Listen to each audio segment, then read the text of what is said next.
The Arrow of Time, Why Your Breath Never Returns. Welcome. Pause for a moment and breathe. Right now, in this very instant, something profound is happening inside you. Your lungs are drawing in air, your heart is beating, your neurons are firing in intricate patterns, and something remarkable is occurring. None of this will ever reverse. Your breath will never flow backward into the world as if you had never inhaled it.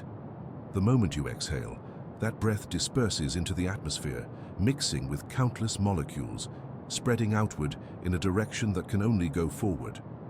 This is not a metaphor. This is the deepest law of nature, and it shapes everything you experience, from the smallest sensation on your skin to the vast expanse of stars above you. Have you ever wondered why memories flow in only one direction? Why you can remember the past, but never the future?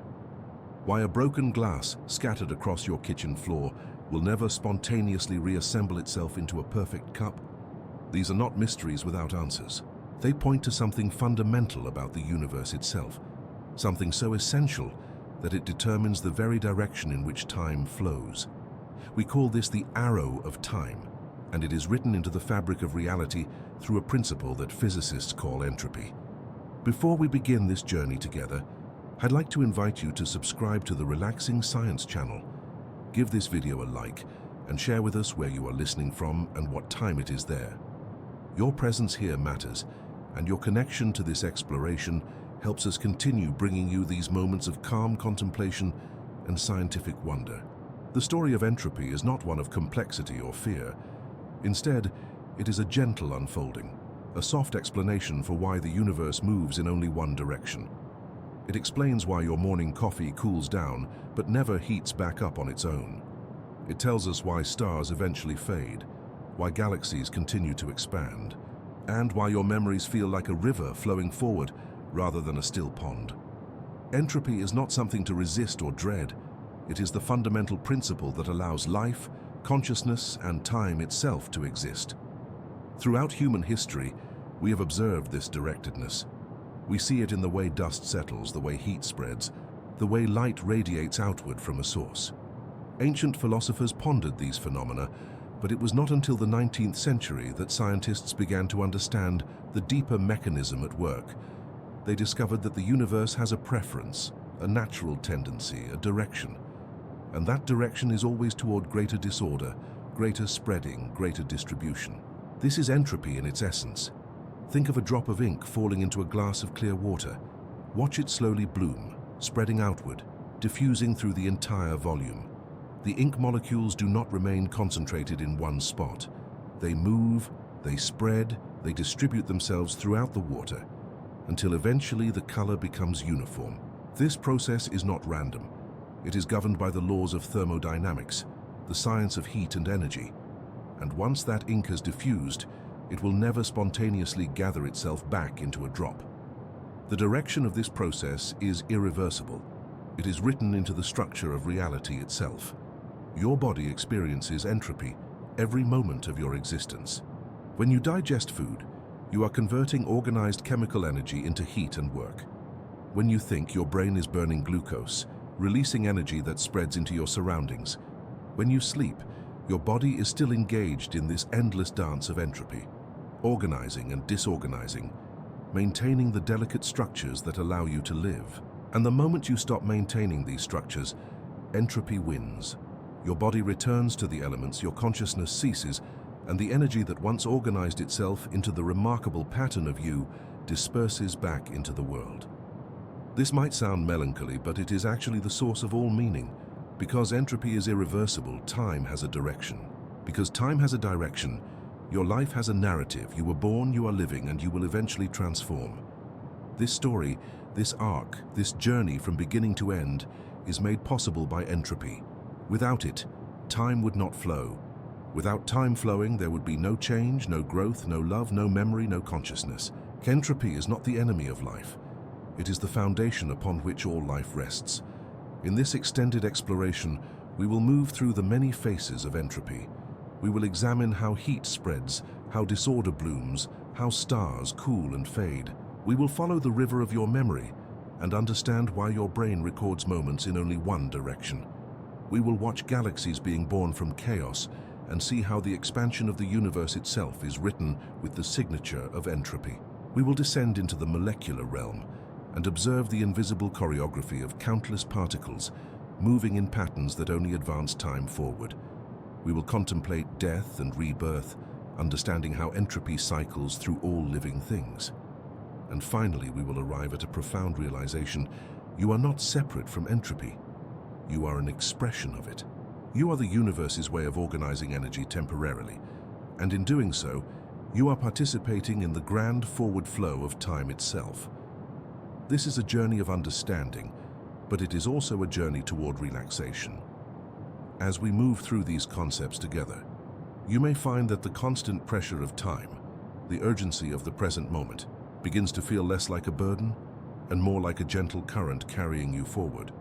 When you understand that everything moves in only one direction, you may release the anxiety of trying to hold on to what is passing. You may find peace in the acceptance that change is not a violation of nature, but its fundamental expression. You may drift into sleep with the knowledge that your life is part of something vast, something beautiful, something that has been unfolding since the very beginning of existence itself. So let us begin. Let us explore together the invisible force that makes time real, that gives meaning to your memories, and that ensures with absolute certainty that your breath, once released into the world, will never return to you in quite the same way again. The whisper of heat. How energy always spreads outward.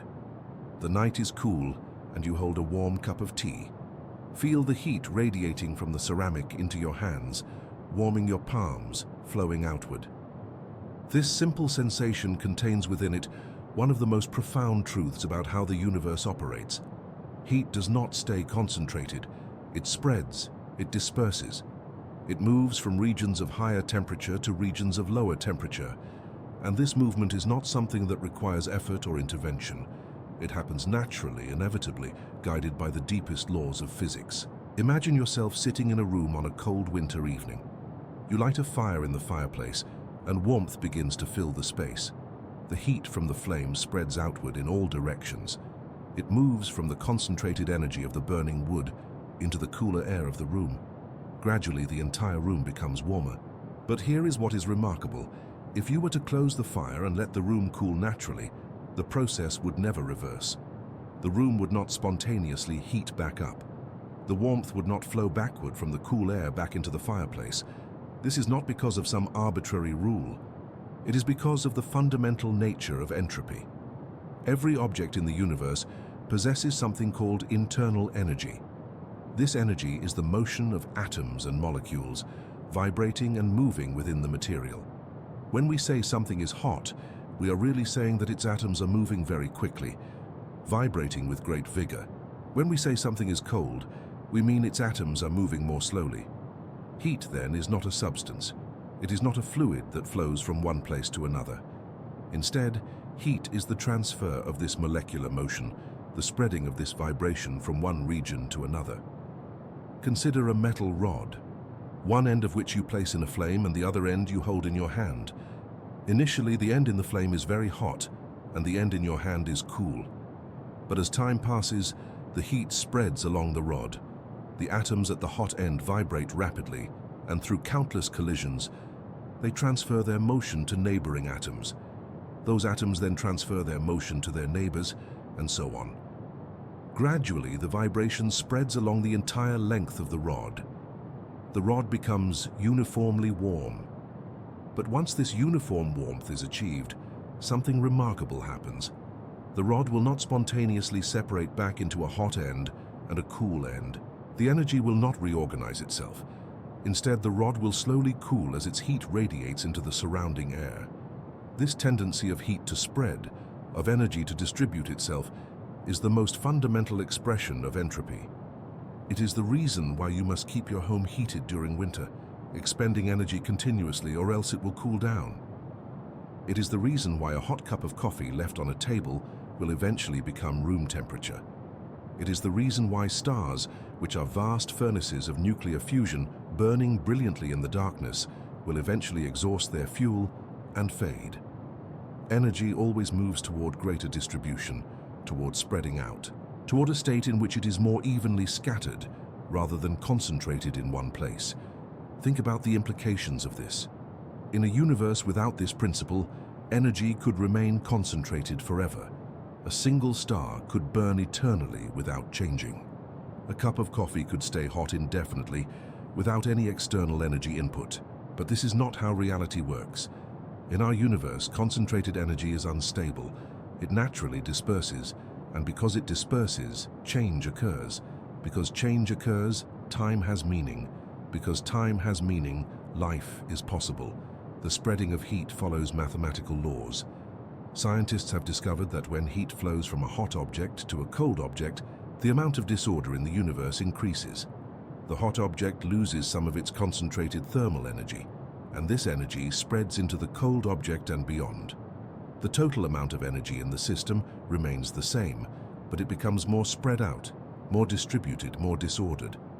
This increase in disorder is entropy, and it is always positive. Entropy always increases or stays the same in any spontaneous process. It never decreases. This is the second law of thermodynamics, and it is one of the most powerful statements in all of science. When you place a warm object in a cool environment, the warm object loses heat. This seems like a loss, a diminishment, but from the perspective of the entire universe, something else is happening.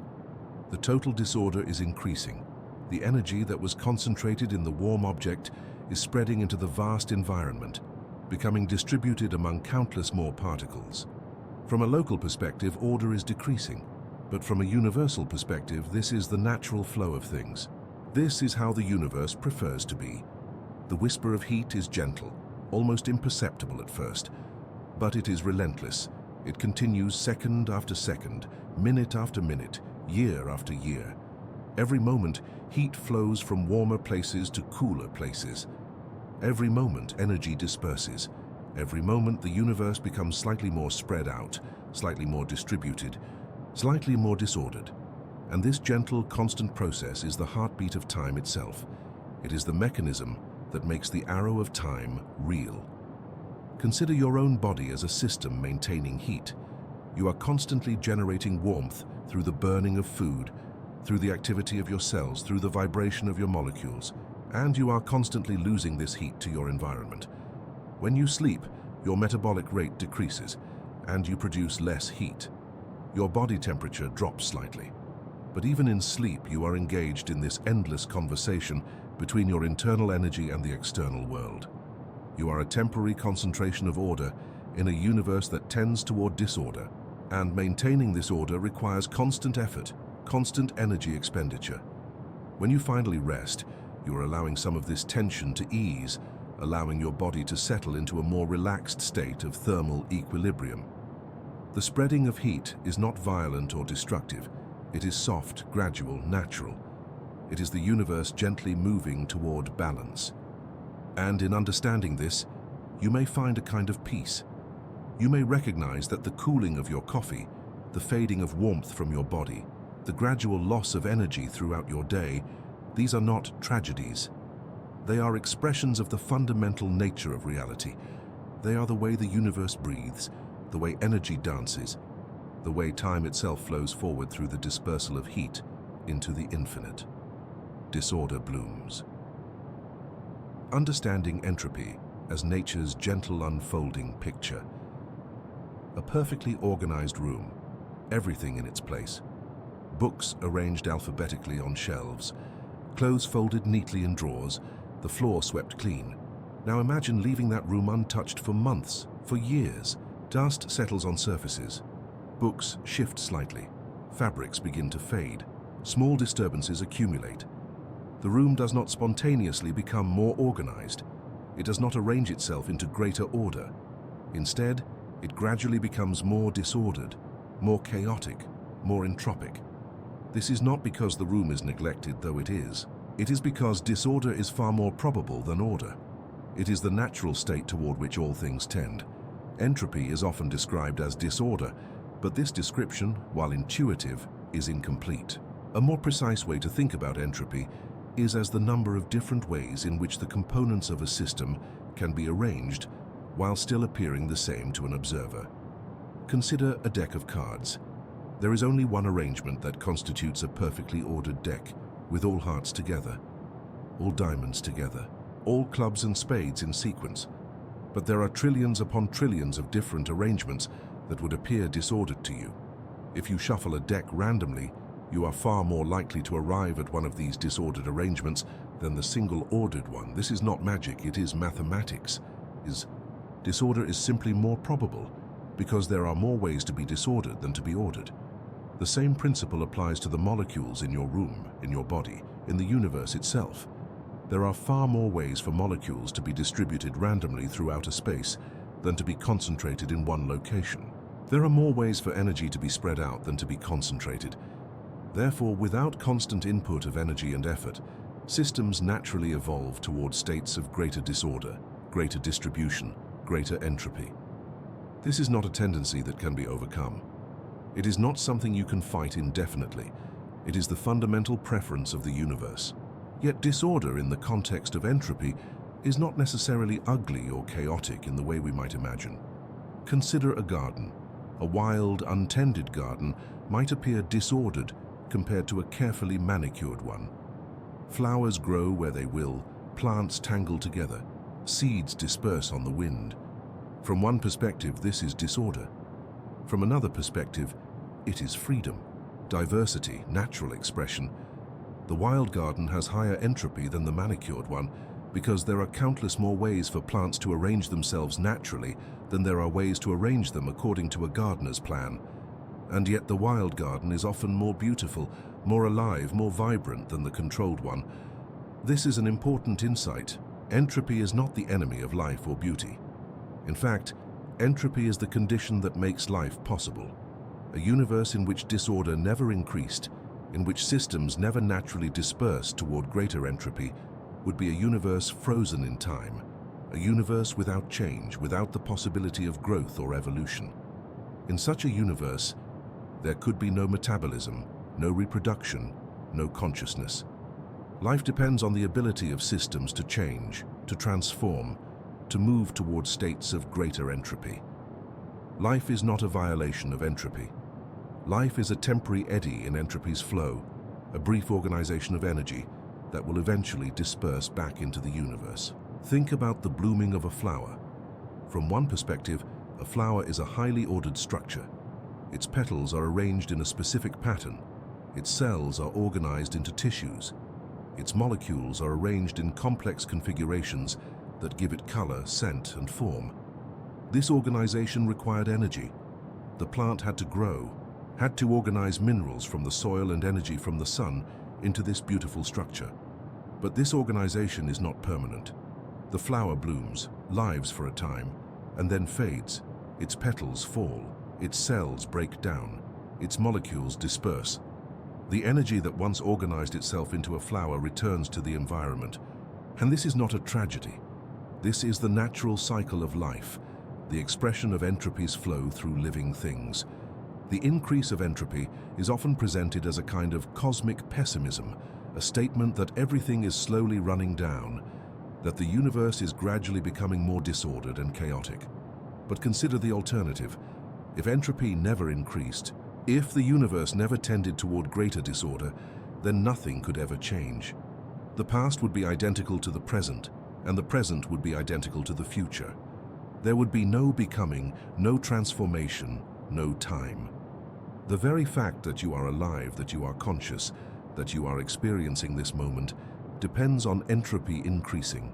It depends on energy dispersing, on systems moving toward greater disorder, on the universe constantly refreshing itself through the flow of energy from organized states toward dispersed ones.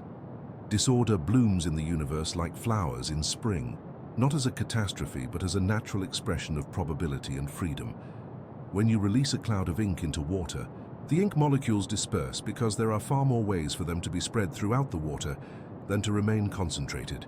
The dispersal is not forced. It is not the result of some external agent pushing the molecules apart. Instead, it is the natural consequence of the mathematics of probability. The molecules move randomly, and because there are more directions in which they can move that increased disorder than decrease it, the overall tendency is toward greater spreading. This principle operates at every scale. At the molecular level, particles move randomly, and their random motion tends to increase disorder. At the level of your body, energy is constantly being spent to maintain organization, to keep your cells in their proper configuration, to maintain the remarkable structure that allows you to think and feel and move. But this organization is temporary. Eventually, your body will return to the elements. At the cosmic level, stars burn, converting concentrated nuclear energy into dispersed heat and light. Galaxies spin, and their gravitational energy slowly dissipates. The entire universe is gradually moving toward a state of greater entropy, toward greater disorder, toward a future in which energy is more evenly distributed and no concentrated sources of power remain. And yet, in this unfolding toward disorder, there is a strange kind of beauty.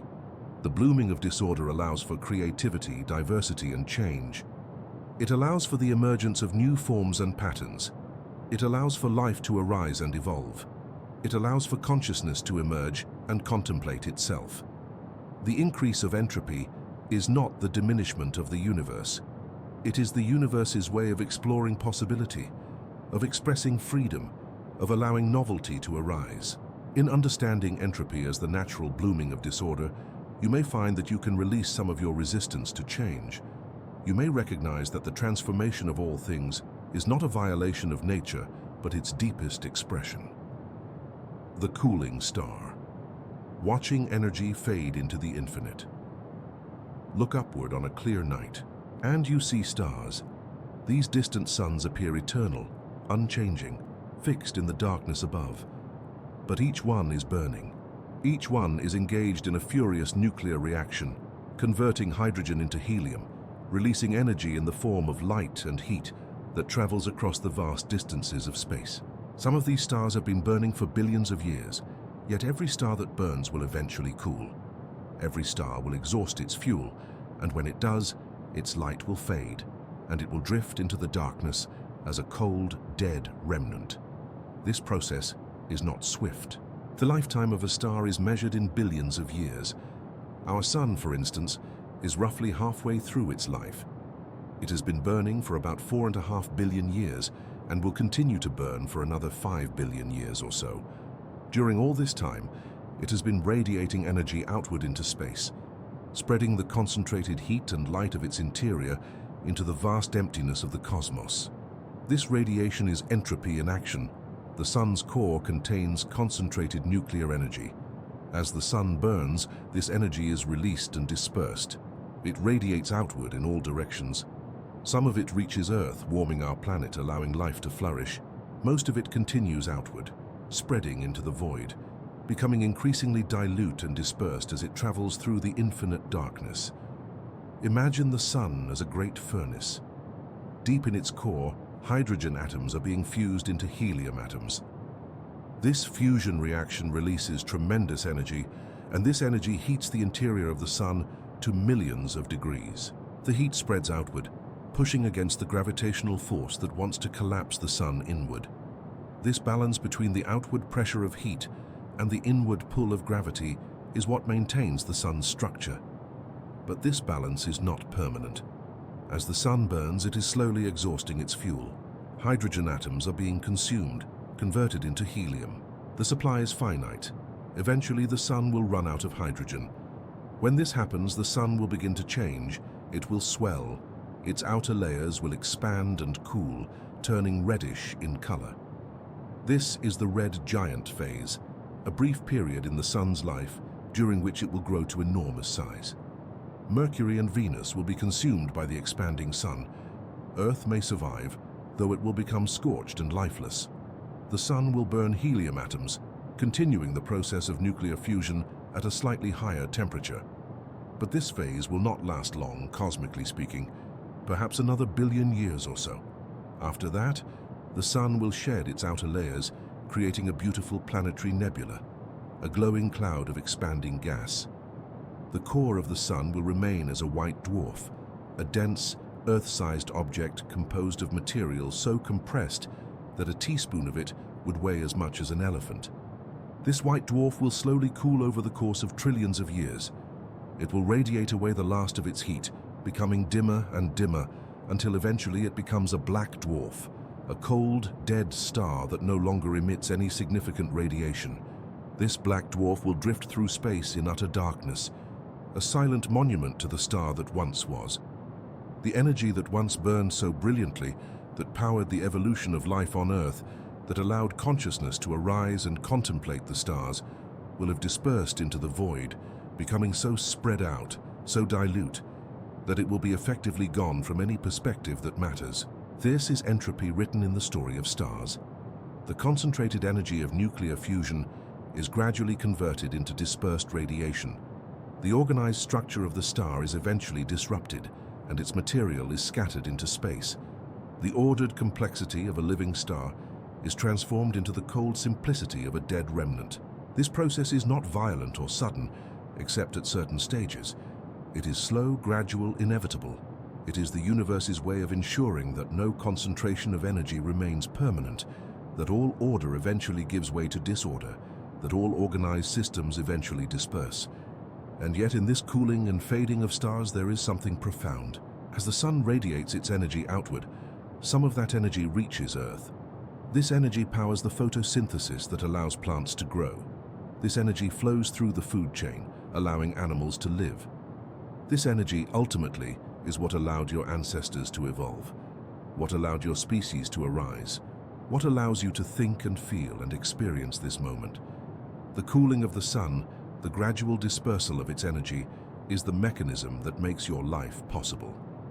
Without the sun's radiation, without its steady outpouring of energy into space, life on Earth could not exist.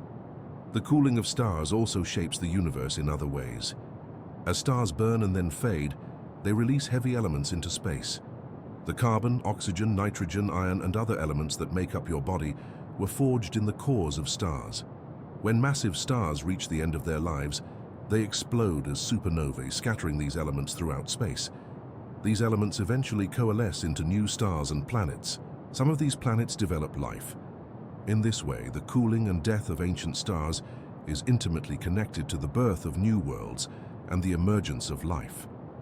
Entropy, the process of energy dispersing and disorder increasing, is the mechanism through which the universe creates and recreates itself. Consider the fate of the entire universe. The sun will eventually cool and fade. Other stars will do the same. Galaxies will continue to expand, becoming more spread out, more dilute. Over the course of trillions upon trillions of years, the universe will approach a state called heat death, in which all the concentrated sources of energy have been exhausted, and energy is spread so evenly throughout the cosmos that no further change is possible. This is the ultimate fate of entropy, the final state toward which the universe is moving. But this is not a cause for despair. It is a fact of nature, as fundamental as gravity or light. And in contemplating the cooling of stars, in understanding that all concentrated energy will eventually disperse, you may find a strange kind of peace. You may recognize that nothing you possess can be held onto forever. You may understand that change is inevitable, that transformation is constant, that the dissipation of energy is the price of existence.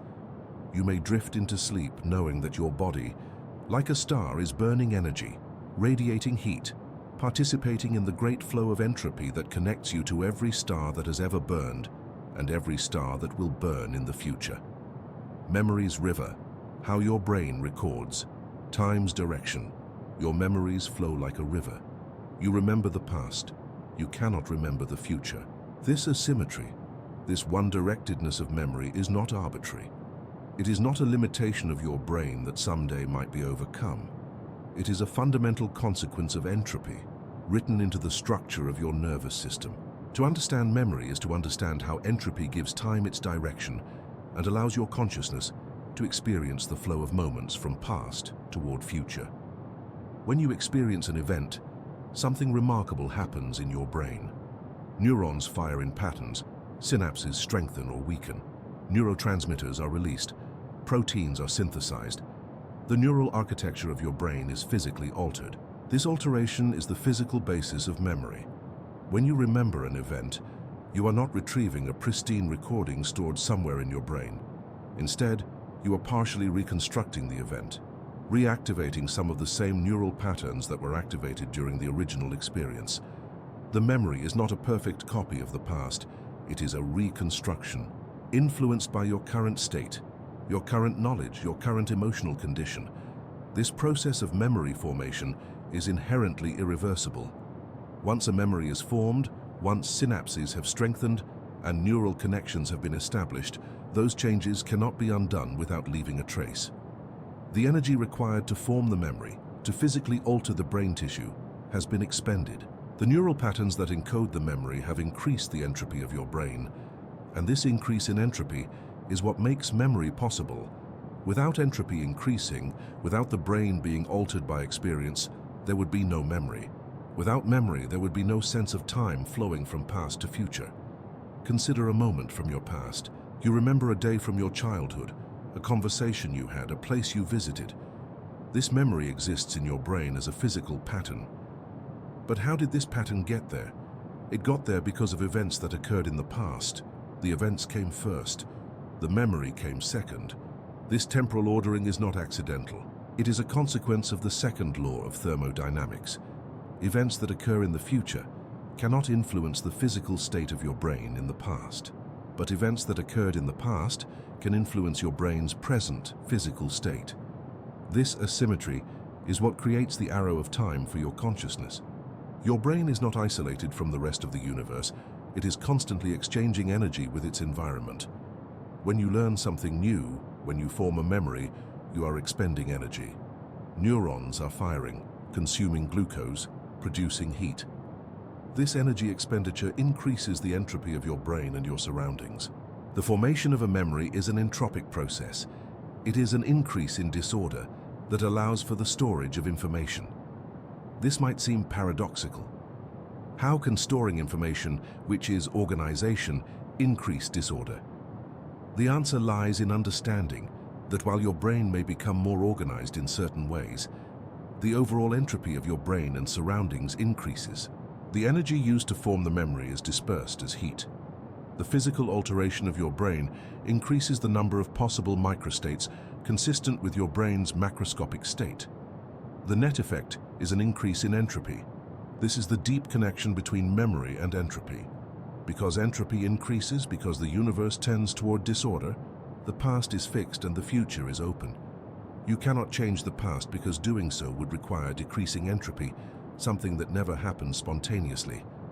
But the future is not yet determined by your current state. There are many possible futures consistent with the present. This is why you have choice, why the future feels open, why you can contemplate multiple possibilities. And because the future is open while the past is fixed, time has a direction. You experience time as flowing from past to future, from the fixed toward the open, from the determined toward the possible. Your memory is not perfect. You forget things, you misremember. Your memories change and distort over time. This might seem like a flaw, but it is actually a consequence of entropy. Because your brain is part of a universe in which entropy is increasing, because your neurons are constantly subject to thermal noise and random fluctuations, your memories naturally degrade over time. Synaptic connections weaken, details are lost. The neural patterns that encode memories become less precise. This degradation is not something your brain can prevent indefinitely. It is a consequence of living in a universe where entropy increases. Yet this imperfection is also what allows your brain to function flexibly. If your memories were perfect, immutable recordings, your brain would become overwhelmed with detail. Every trivial experience would be recorded with perfect fidelity, and you would be unable to extract the meaningful patterns from the noise of experience. Instead, your brain naturally forgets the details and retains the essence. It extracts the important features and discards the irrelevant ones. This process of selective memory, of forgetting, is an expression of entropy. It is the natural tendency of your brain to move toward less precise, more distributed representations of experience. Consider how you remember a place you visited years ago. You do not remember every detail. You remember the general layout, the feeling of the place, perhaps some vivid images. If you were to visit the place again, you might be surprised at how different it was from your memory. The memory is not a faithful reproduction, it is a reconstruction. influenced by what you have learned since, by your emotional state, by the neural noise that is constantly affecting your brain. Yet this reconstructed memory is still a memory of the past. It still points backward in time. It is still constrained by the events that actually occurred. The river of memory flows in only one direction because entropy flows in only one direction. You can remember the past because the past has already occurred, because it has left its mark on your brain in the form of physical changes that increased entropy. You cannot remember the future because the future has not yet occurred. It has not yet left its mark on your brain. The future remains open, full of possibility, undetermined by your current physical state. This asymmetry is the source of your sense of time's flow. It is the mechanism by which your consciousness experiences the passage of moments from past toward future. As you drift towards sleep, as your consciousness begins to fade, you may find peace in understanding that your memories are not burdens you must carry forever unchanged. They are patterns in your brain, subject to the same forces of entropy that govern all physical systems. They will fade and transform, and this is natural. The past will become increasingly distant, increasingly abstract, increasingly merged with your ongoing experience. And the future, which seems distant and uncertain now, will gradually become the present and then the past. Your life is a river flowing from past to future, and this flow is made possible by entropy. This is the gift that entropy gives to consciousness, the experience of time, the sense of becoming, the feeling that life is a journey rather than a static state. Galaxies born from chaos, creation through entropy's dance. In the beginning, the universe was almost perfectly uniform. After the Big Bang, as the universe expanded and cooled, matter was distributed throughout space in nearly equal density. There were tiny fluctuations, infinitesimal variations in the concentration of matter from one place to another. But these variations were microscopic, barely noticeable, yet these tiny fluctuations were seeds. And through the long passage of billions of years, these seeds grew. They grew because of gravity, they grew because of entropy, and they grew into galaxies, the vast structures that now populate the cosmos. Gravity is an attractive force. Matter draws other matter toward itself. Where there was a slight concentration of matter, gravity pulled more matter toward that concentration. This created a stronger concentration, which pulled even more matter. The process accelerated. Regions of slightly higher density became denser. Regions of slightly lower density became emptier. The universe, which began nearly uniform, became increasingly clumpy, increasingly structured, increasingly organized into discrete objects. This process of structure formation is driven by entropy. This might seem counterintuitive. Entropy, we have learned, is the tendency toward disorder, toward spreading, toward greater distribution, yet the formation of galaxies, the creation of structure, seems like a decrease in entropy, a move toward greater order. How can entropy drive the creation of order? The answer lies in understanding that entropy operates on the universe as a whole, not on individual parts. As gravity pulls matter together into dense concentrations, it releases gravitational potential energy. This energy is radiated away as light and heat.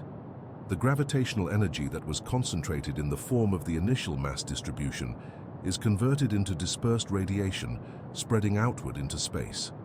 The net effect is an increase in entropy. The universe becomes more disordered overall, even as local structures become more ordered. Picture a vast cloud of gas floating in space.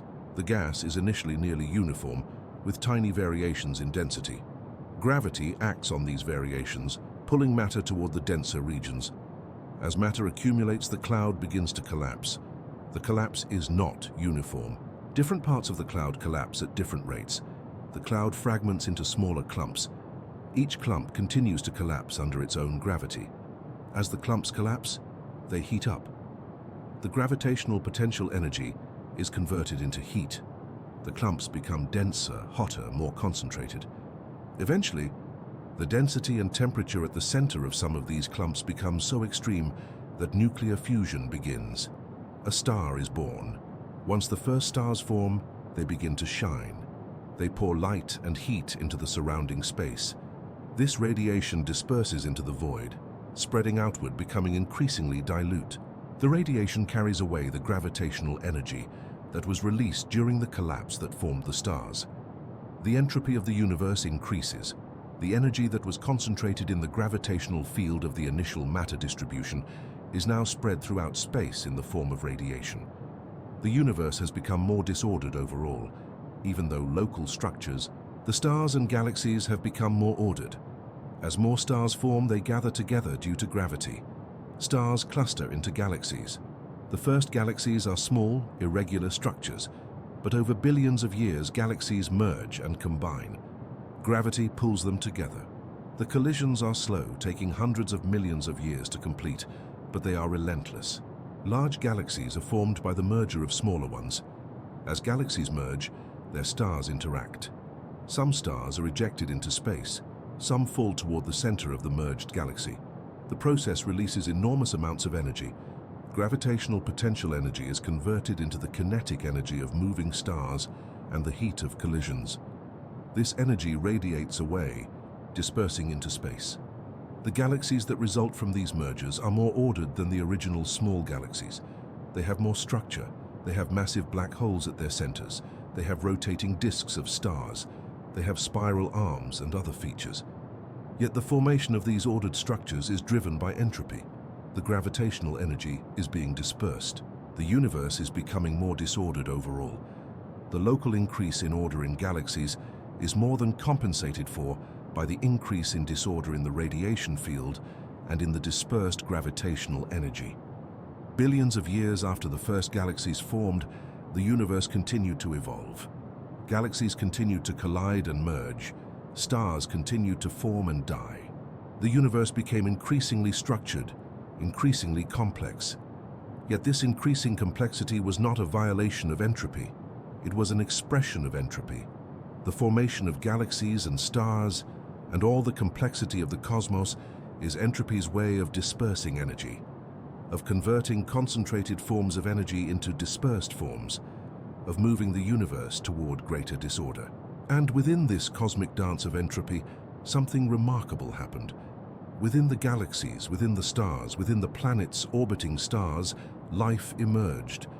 Life is perhaps the most complex structure that entropy has created. A living organism is a highly ordered system. Its cells are intricately organized. Its molecules are arranged in specific configurations. Its information is encoded in genes. Life appears to be a violation of entropy, a creation of order in a universe that tends toward disorder. Yet life is not a violation of entropy. Life is entropy's masterpiece. A living organism survives by constantly exchanging energy with its environment. It takes in energy in the form of food or sunlight. It uses this energy to maintain its complex structure, to grow, to reproduce. And in the process, it disperses energy into its surroundings as heat. The organism's growth, its development, its maintenance of order, all require the expenditure of energy. And this energy expenditure increases the entropy of the universe. Life is possible because of entropy. Life is a temporary eddy in the flow of entropy, a brief organization of energy that will eventually disperse back into the environment. The formation of galaxies from the near-uniform distribution of the early universe is thus intimately connected to the emergence of life. The gravitational collapse that formed galaxies also formed stars. The stars forged heavy elements in their cores. When massive stars died, they scattered these elements into space. These elements eventually incorporated into new stars and planets. On some of these planets, life emerged. The complexity of life, the intricacy of biology, the wonder of consciousness all trace their origins back to the entropy-driven process of galaxy formation. Entropy did not destroy the universe's potential for complexity. It created it. The second law, science's most poetic truth. In the 19th century, scientists studying heat and energy began to formulate laws that govern the behavior of thermal systems. These laws were discovered through careful observation and experimentation, but they turned out to describe something far more profound than just the behavior of heat. They describe the fundamental nature of time itself. The most important of these laws is called the Second Law of Thermodynamics, and it is perhaps the most important law in all of science. The second law of thermodynamics can be stated in many ways, But the most intuitive statement is this: in any spontaneous process, the entropy of the universe increases. This simple statement has profound implications. It means that disorder is more probable than order. It means that concentrated energy will tend to spread out. It means that mixed systems will not spontaneously unmix. It means that your memories flow in one direction. That time has an arrow, that the future is fundamentally different from the past. There is another way to state the second law. Heat flows naturally from hot objects to cold objects, not the other way around. This everyday observation, which you have experienced countless times, is a direct consequence of entropy. When heat flows from a hot object to a cold object, the total entropy of the system increases. When heat would flow from a cold object to a hot object, the total entropy would decrease. Since entropy never decreases in spontaneous processes, this reverse flow never happens. It is not forbidden by some external rule. It is simply so improbable, given the mathematics of probability, that it will never occur. Consider the implications of the second law for your life. Your body is a system that maintains itself far from thermodynamic equilibrium. Your body is warmer than your surroundings. Your body contains highly organized structures. Your body maintains concentration gradients of molecules across cell membranes. All of this organization requires energy. Without a constant input of energy, your body would equilibrate with its surroundings. Your temperature would drop to match the environment. Your organized structures would break down. You would cease to function. You would die. Yet this requirement for energy is not a burden imposed by an uncaring universe. It is the mechanism by which you can exist. Because entropy increases, because energy must flow from concentrated sources to dispersed sinks, life is possible. Your metabolism, the process by which you convert food into energy, is driven by the tendency of energy to disperse. Your heart beats, your muscles contract, your neurons fire, all because energy is flowing through your body from sources of higher concentration to sinks of lower concentration. The second law of thermodynamics is not an obstacle to life. It is the foundation upon which life is built. The second law also explains the arrow of time. Why do we experience time as flowing from past to future? Why can we remember the past but not the future? Why can we affect the future but not the past? The answer is entropy. The entropy of the universe in the past was lower than the entropy of the universe in the present. The entropy of the universe in the present is lower than the entropy of the universe in the future.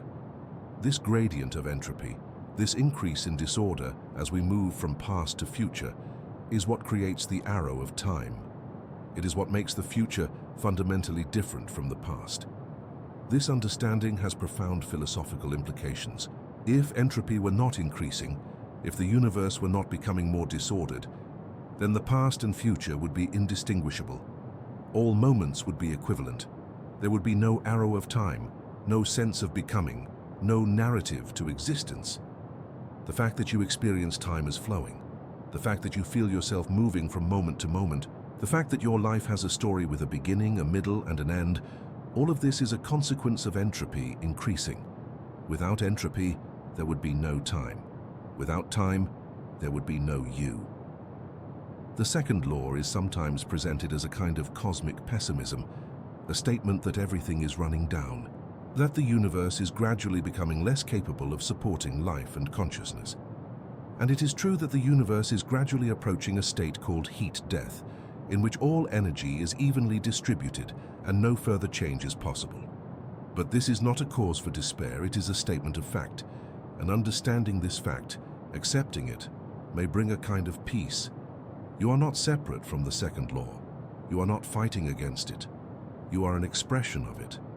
Your life, your consciousness, your memories, your hopes, your dreams, all of these are possible because of the second law. Because entropy increases, because energy disperses, because the universe tends toward greater disorder, you can exist, you can think, you can love, you can create. The second law is not your enemy. It is the ground of your being. Where would you like me to continue reading? I'd like to know, where are you listening from? And what time is it there? Your answer helps me understand who is sharing this journey with me, and it reminds me that these words, spoken into the void, are reaching real people, real minds, real hearts. You are not alone in contemplating these truths. Thousands of others are listening, thinking, understanding the profound beauty of entropy and time. The second law is often called the law of increasing entropy, but it might be more accurately called the law of irreversibility. It states that certain processes can happen in one direction, but not the other. A glass can break into pieces, but pieces will not spontaneously reassemble into a glass. Milk can mix into coffee, but mixed milk and coffee will not spontaneously separate. Your breath can disperse into the air, but the air will not spontaneously collect your breath back into your lungs. These asymmetries are not arbitrary. They are not imposed by some external force. They are consequences of probability. They are consequences of the mathematics of disorder. They are consequences of the fact that there are far more ways for things to be disordered than ordered. The second law is sometimes violated locally, but never globally. Your body is a local decrease in entropy. Your body is more ordered than the random collection of atoms that would form if your atoms were scattered throughout space. Yet your body only maintains this local decrease in entropy by expending energy, by taking in ordered energy in the form of food and converting it into dispersed energy in the form of heat. Your local organization is purchased at the cost of greater global disorder. The second law is not violated, it is upheld. As you contemplate the second law, as you understand that entropy is not the enemy but the foundation of existence, you may find yourself relaxing. You may find yourself releasing the tension of trying to hold on to what is passing. You may find yourself accepting that change is inevitable, that transformation is constant, that nothing you possess can remain unchanged forever. This acceptance is not resignation, it is wisdom. It is the recognition that you are part of a universe that is far grander and more beautiful than any individual life, and that your participation in this universe's unfolding is itself a kind of grace. Molecules in motion, the invisible choreography of irreversibility. Deep within the space you occupy right now, invisible to your eye, a dance is occurring. Billions upon billions of molecules are moving, colliding, bouncing off each other in an intricate pattern that never repeats exactly the same way twice. This molecular motion is the physical basis of entropy. It is the mechanism by which disorder increases, by which time flows forward, by which irreversibility becomes a fact of nature. To understand this invisible choreography is to understand the deepest reason why time has an arrow. In a gas like the air you breathe, molecules move at tremendous speeds. At room temperature, nitrogen molecules in the air are moving at an average speed of about 500 meters per second. That is faster than a jet plane. And they are not moving in straight lines. They are constantly colliding with other molecules, bouncing off, changing direction. Each collision changes the velocity of both molecules involved. Over the course of a second, a single molecule might collide with thousands of other molecules. The pattern of motion is so complex, so intricate, that it appears random to any observer. Yet this apparent randomness is not true chaos. The molecules are moving according to the laws of physics. Their motions obey Newton's laws of motion. Each collision is governed by the conservation of energy and momentum. If you knew the exact position and velocity of every molecule in the air right now, and if you had a sufficiently powerful computer, you could, in principle, calculate the exact position and velocity of every molecule at any future time. The system is deterministic. It is governed by mathematical laws. And yet, despite this determinism, the system appears random and unpredictable. This apparent paradox is resolved by recognizing that we do not have access to the microscopic details. We cannot measure the exact position and velocity of every molecule. We can only measure macroscopic properties like temperature, pressure, and density. And these macroscopic properties, while they emerge from the microscopic motion of molecules, appear to follow their own laws, laws that include irreversibility and entropy. Consider a volume of gas at high temperature and high pressure. The molecules are moving very fast, packed densely together. Now imagine a partition dividing the gas into two chambers. Remove the partition. What happens? The gas expands. It spreads out. The density becomes lower. The temperature drops slightly. The gas fills the entire volume. But the gas will never spontaneously gather itself back into one chamber. The gas will not spontaneously return to its original state of high density and high pressure. Why not? At the molecular level, each molecule is moving according to deterministic laws. Each collision is reversible. If you were to reverse the direction of motion of every molecule, the gas would retrace its path and return to its original state. But reversing the direction of motion of every molecule is equivalent to reversing time. It is not something that happens spontaneously. In the forward direction of time, the gas molecules, moving randomly, spread out. Some molecules move into the previously empty chamber. Once they are there, they collide with other molecules, and their random motion keeps them there. The probability of all the molecules in the expanded volume spontaneously moving back into the original chamber is so astronomically small that it will never happen. This is the key insight. Irreversibility emerges from the combination of deterministic microscopic laws and probabilistic macroscopic behavior. The microscopic laws are reversible. The macroscopic behavior is irreversible. The irreversibility is not a violation of the microscopic laws. It is a consequence of probability. It is a consequence of the fact that there are vastly more microstates consistent with a gas spread throughout a volume than microstates consistent with a gas confined to a small region.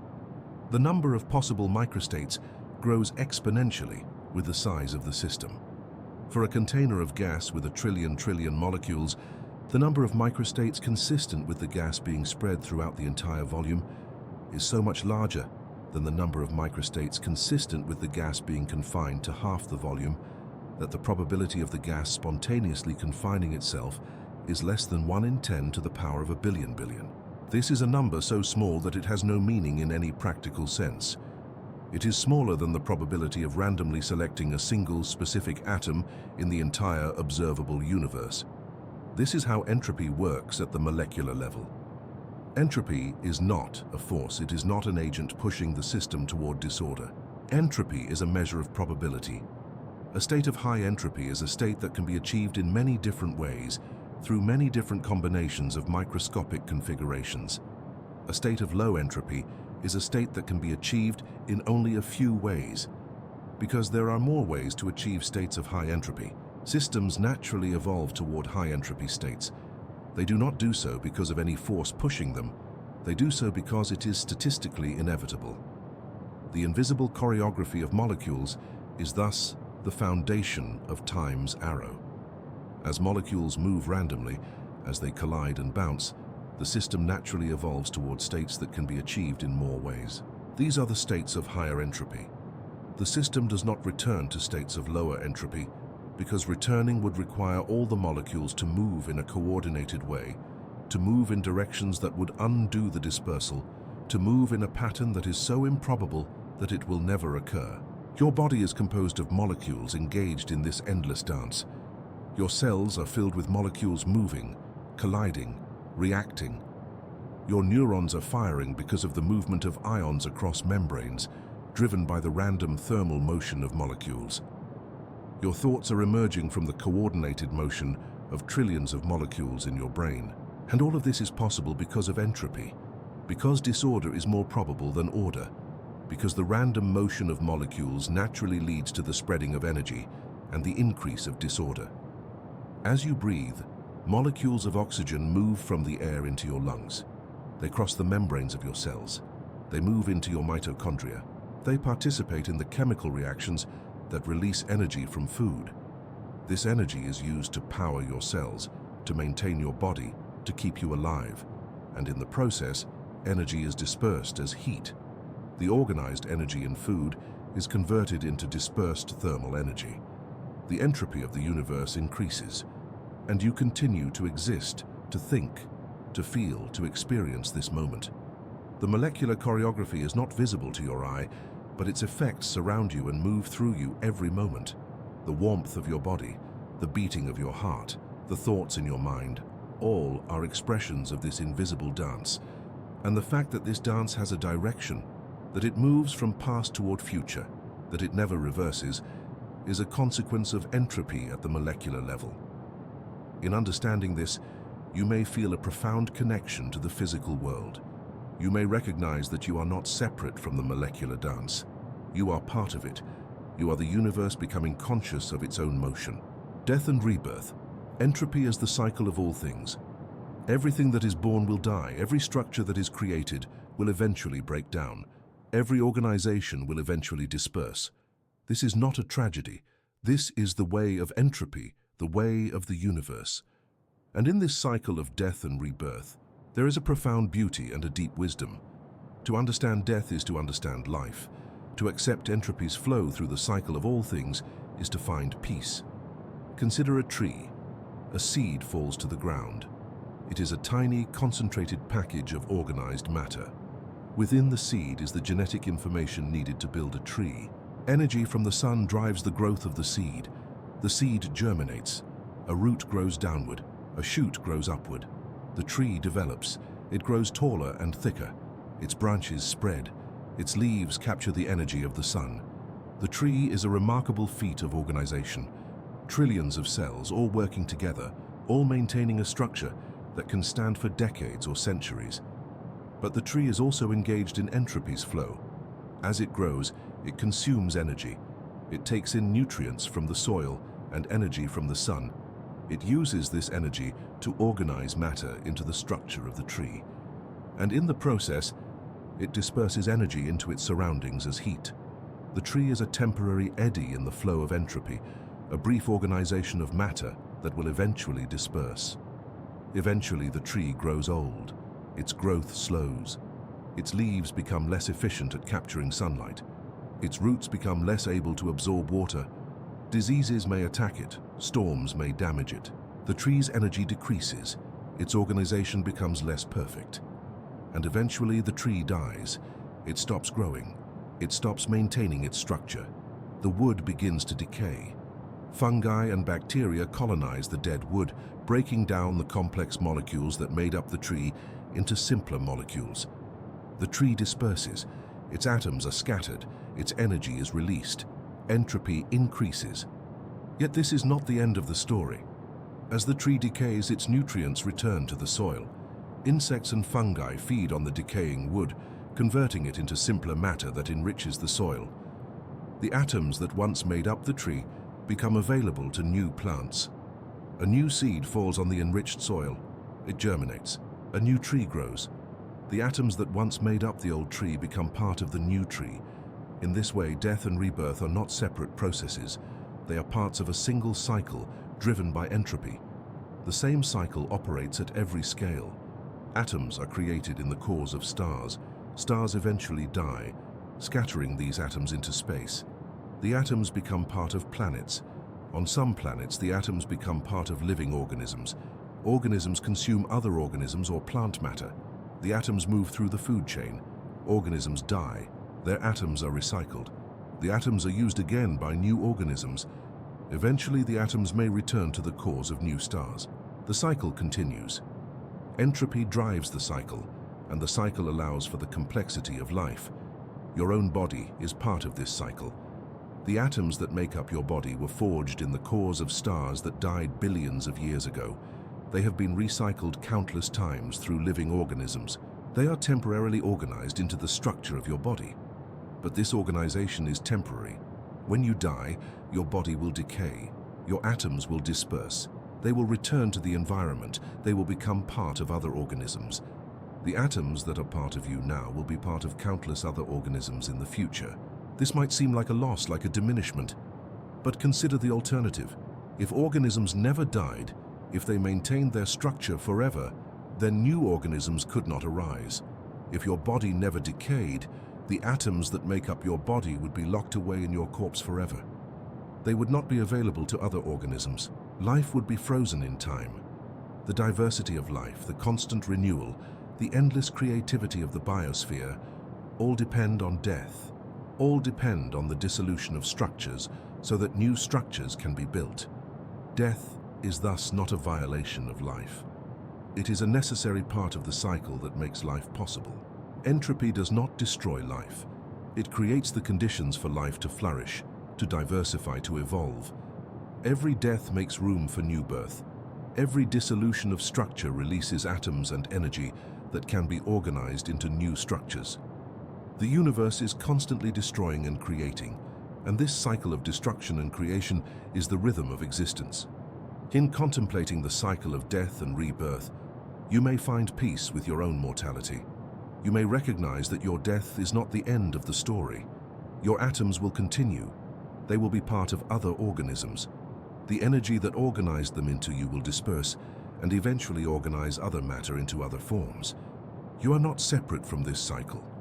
You are part of it. Your birth was a gathering of atoms from the environment. Your life is a temporary organization of these atoms. Your death will be a dispersal of these atoms back into the environment. And this is not a tragedy. This is the way of nature. This is how the universe renews itself. As you rest, as you drift towards sleep, you may feel your body beginning to relax, beginning to let go of the tension of maintaining its organization against the forces of entropy. Sleep is a kind of small death, a time when your body reduces its activity, when it conserves its energy, when it allows some of the tension of organization to ease. In sleep, you are participating in the rhythm of life and death that operates on longer timescales in your waking life. You are experiencing entropy's gentle pull toward rest, toward dissolution, toward the peace that comes from releasing the effort of staying organized and alert. The expanding universe, time written into space itself. Look upward at the night sky, and you are looking into the past. The light from distant stars and galaxies has traveled through space for years or millions of years to reach your eyes. You are seeing these objects not as they are now, but as they were when the light left them. This perspective, this ability to see into the past by looking at distant objects, reveals something profound. Time is woven into the very structure of space. The expansion of the universe is entropy written into the cosmos itself. In the early 20th century, astronomers discovered something shocking. The universe is not static, it is not unchanging. The galaxies are moving away from each other. The universe is expanding. This expansion is not like the explosion of a bomb, with galaxies flying away from a central point. Rather, space itself is expanding. The distance between galaxies is increasing. The universe is growing. And this expansion is driven by entropy. In the first moments after the Big Bang, the universe was infinitely hot and infinitely dense. All the matter and energy in the universe was concentrated in a single point. This was a state of minimum entropy, a state of maximum order. But this state was unstable. The universe could not remain in this concentrated state. It expanded. As it expanded, it cooled. As it cooled, new forms of matter became possible. Particles formed, atoms formed, stars and galaxies formed. And with each step, entropy increased. The expansion of the universe is thus an expression of entropy at the grandest scale. The universe is expanding because this is the natural direction for a system to evolve when entropy is increasing. The concentrated energy of the Big Bang is spreading out. The universe is dispersing. The density is decreasing. The disorder is increasing. And this expansion will continue forever, or at least for trillions of years. In the far future, the universe will continue to expand. Stars will burn out. Galaxies will cool. The universe will become increasingly cold and dark. Eventually, the universe will reach a state called heat death, in which all energy is evenly distributed, all structures have dissolved, and no further change is possible. This is the ultimate fate of entropy, the final state toward which the universe is moving. Yet the expansion of the universe is not a tragedy. It is the mechanism by which time becomes real. If the universe were not expanding, if space were not changing, then time would not flow. The expansion of space is the physical manifestation of time's arrow. The fact that the universe is growing, that it is becoming less dense, that structures are becoming more spread out, is what makes time real and meaningful. Moreover, the expansion of the universe is what allows for the complexity and diversity of structures within it. If the universe were not expanding, if the density remained high, then galaxies could never form. Stars could never form, planets could never form, life could never emerge. The expansion of the universe, driven by entropy, is what allows for the existence of everything we observe, everything we experience, everything we are. The universe's expansion is also accelerating. In the late 20th century, astronomers discovered that the expansion is speeding up. The universe is not just expanding, it is expanding faster and faster. This acceleration is driven by something called dark energy, a mysterious form of energy that fills all of space and that exerts a negative pressure, pushing space apart. The nature of dark energy is not fully understood, but its effect is clear. The universe is expanding faster and faster, and this acceleration will continue forever. This accelerating expansion has profound implications. In the distant future, as the universe expands faster and faster, the expansion will overcome gravity. Galaxies will become increasingly isolated from each other. Eventually, the light from distant galaxies will never reach us because space is expanding faster than light can travel.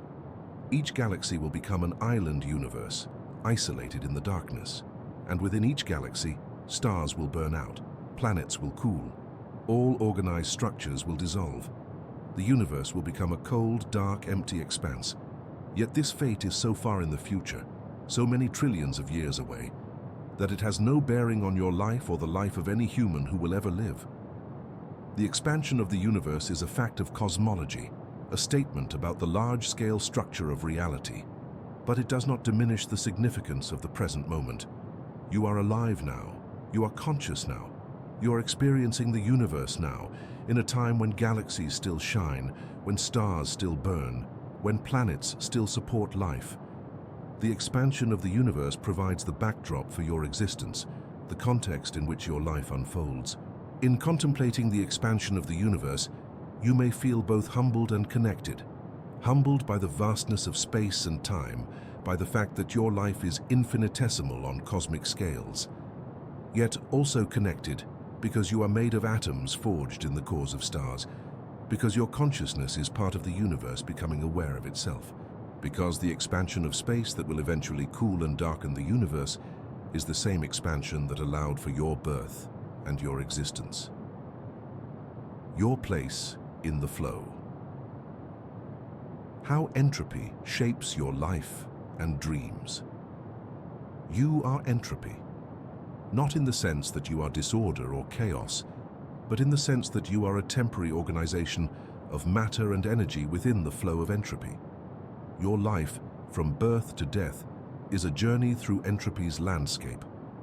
Understanding this, accepting this, may bring a profound peace and a deep sense of connection to the universe.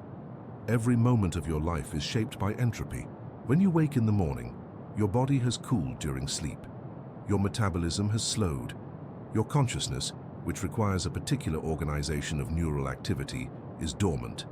As you wake, your body increases its metabolic rate. Your heart beats faster.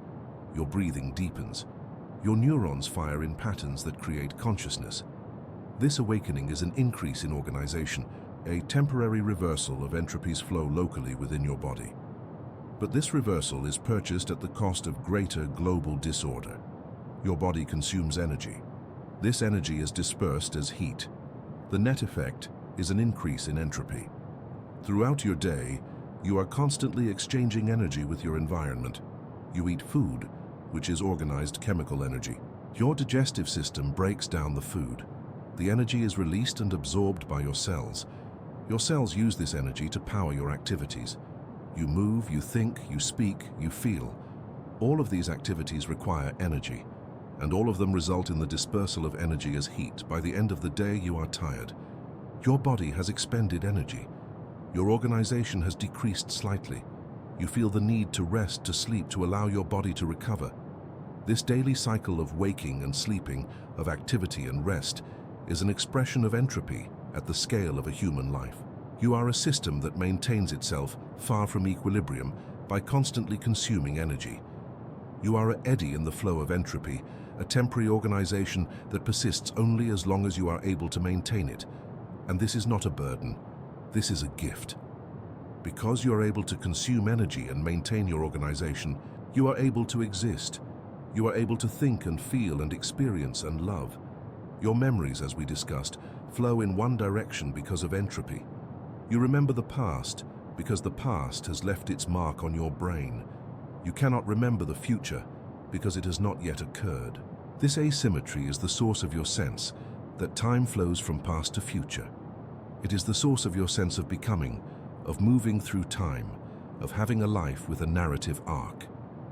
Without entropy, without the increase in disorder as time flows forward, you would have no sense of time passing. You would have no memory. You would have no sense of self. Your dreams, which occur during sleep, are also shaped by entropy. During sleep, your brain is not dormant. It is very active. Your neurons are firing in patterns, forming memories, consolidating learning. Your brain is reorganizing itself, integrating the experiences of the day into its long-term structure. This reorganization is an expression of entropy. The energy of your brain is being redistributed. Patterns of neural activity are being reinforced or weakened. Your brain is becoming slightly more disordered in some ways and slightly more ordered in others. The net effect is an increase in entropy, but locally within your brain, new patterns of organization are being created.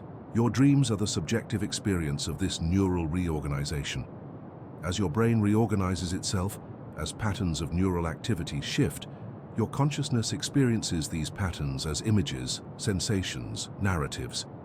Your dreams may seem random, disconnected, illogical, but they are actually a window into the process by which your brain is reorganizing itself, by which it is integrating new experiences into its long-term structure.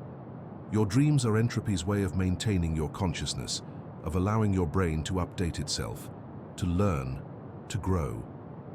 As you contemplate your place in the flow of entropy, you may recognize that you are not fighting against entropy. You are not struggling to maintain yourself against an uncaring universe. You are participating in entropy's flow. You are a temporary organization that will eventually disperse, but in the time that you exist, you are creating, experiencing, loving, learning.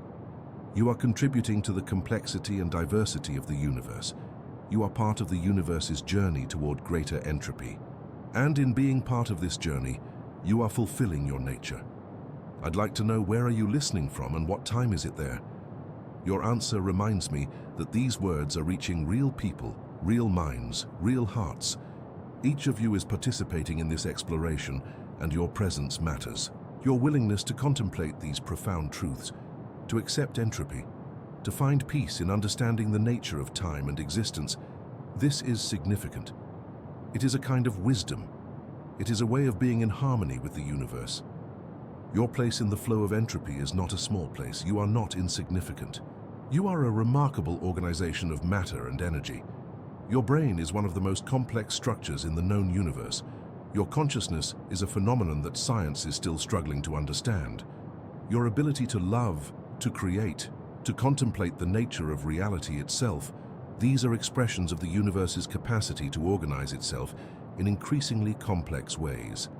And while you will eventually die, while your body will eventually disperse, the atoms that make up your body will continue. The energy that organized them into you will continue to organize other matter. The impact of your life, the love you have given, the knowledge you have created, these will ripple forward through time, affecting others, shaping the future, becoming part of the ongoing story of the universe. The eternal return. Closing reflection and invitation to stillness. We have journeyed together through the landscape of entropy, through the physics of irreversibility, through the mechanisms that make time real and give meaning to existence. We have seen how heat spreads, how disorder blooms, how stars cool and fade, how galaxies are born from chaos, how molecules dance in invisible choreography, how death and rebirth cycle endlessly, how the universe expands toward its distant future. And we have come to understand that entropy is not the enemy of life or consciousness. Entropy is the foundation upon which all existence rests. This journey has been one of understanding, but it has also been one of relaxation. As we have moved through these concepts, you have been allowing yourself to slow down, to breathe deeply, to release the tension of daily life. The constant pressure of time, the urgency of the present moment, may have begun to feel less like a burden and more like a gentle current carrying you forward. The anxiety of trying to hold on to what is passing may have begun to ease as you recognize that change is not a violation of nature, but its deepest expression. The second law of thermodynamics, which we have explored in various forms throughout this journey, is often called the most fundamental law in all of science. It is more fundamental than Newton's laws of motion, more fundamental than Einstein's theory of relativity, more fundamental than quantum mechanics. These other laws describe how systems evolve, but the second law describes what kinds of evolution are possible. It describes the direction of time itself, and in understanding this law, in accepting it, in finding peace with it, you have arrived at a place of profound wisdom. Throughout this exploration, we have seen that entropy is not disorder in the chaotic sense. Entropy is not the enemy of order or structure. Rather, entropy is the tendency of energy to spread, of organization to disperse, of concentrated states to become more distributed. And this tendency is what allows for creativity, diversity, and change. Without entropy, the universe would be frozen in a state of perfect order, unchanging and eternal. With entropy, the universe is alive, dynamic, constantly creating and destroying, constantly renewing itself. Your life is a participation in this eternal process. You are born as a concentration of organized matter and energy. You grow, you develop, you create and experience and love, and eventually you will die. Your body will disperse. Your atoms will return to the environment. But this is not an ending. It is a transformation. Your atoms will become part of other organisms. Your influence, your love, your knowledge, these will continue to ripple forward through time, affecting others, shaping the future. You are part of a cycle that has continued for billions of years and will continue for billions more. In accepting entropy, in understanding that you are not separate from it but part of it, you may find a deep peace. You may release the anxiety of trying to hold on to what is passing. You may release the fear of death, recognizing it as a natural part of the cycle of existence. You may recognize that your life, while finite, is not insignificant. Your life is a unique expression of the universe's capacity to organize itself, to create consciousness, to contemplate its own nature. And this is remarkable, this is worthy of celebration. As you rest now, as your consciousness begins to drift towards sleep, you are participating in one of the most fundamental rhythms of existence. Sleep is a small death, a time when your body reduces its activity, when your consciousness fades, when you allow the tension of organization to ease.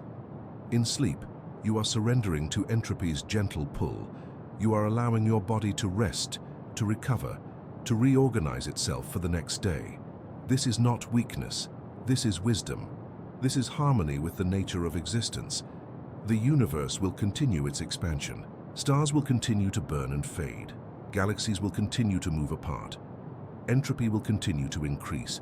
And you, in this moment, are part of this vast process. Your breath, your heartbeat, your thoughts, these are the universe expressing itself through the temporary organization that is your body. And when you rest, when you sleep, you are allowing yourself to be part of the rhythm of existence, the eternal cycle of organization and dispersal, creation and dissolution. Thank you for joining me on this journey. If this exploration has brought you inner peace, if it has helped you understand the profound beauty of entropy and time, I would deeply appreciate a like and a subscription to Relaxing Science. Your support helps us continue bringing these moments of calm contemplation and scientific wonder to others who are seeking understanding and peace. Also, please let us know if you would like to see more content like this. Share with us your thoughts, your feelings, your own reflections on entropy and time. Tell us where you are in the world and what time it is there. Your engagement reminds us that these words are reaching real people, real minds, real hearts, and that together we are participating in a collective exploration of the nature of existence. As you drift into sleep, as your consciousness begins to fade, carry with you the understanding that you are part of something vast and beautiful. You are part of the universe's journey toward greater entropy, toward greater dispersion, toward the distant future when all energy will be evenly distributed and no further change will occur. But that future is trillions of years away. For now, for this moment, you are alive. You are conscious, you are part of the ongoing story of existence. And this is enough. This is everything. Close your eyes, breathe deeply, feel your body relaxing, sinking into rest. Feel the gentle pull of entropy, the natural tendency toward rest and dissolution. Allow yourself to surrender to sleep, knowing that in doing so, you are participating in one of the most fundamental rhythms of the universe. The stars are burning, the galaxies are expanding, the universe is flowing toward its distant future, and you, in this moment, are part of it all. Sleep well, rest deeply, dream peacefully. And when you wake, carry with you the knowledge that you are entropy, that you are time, that you are the universe becoming conscious of its own existence. You are remarkable. You are beautiful. You are home. End of screenplay total.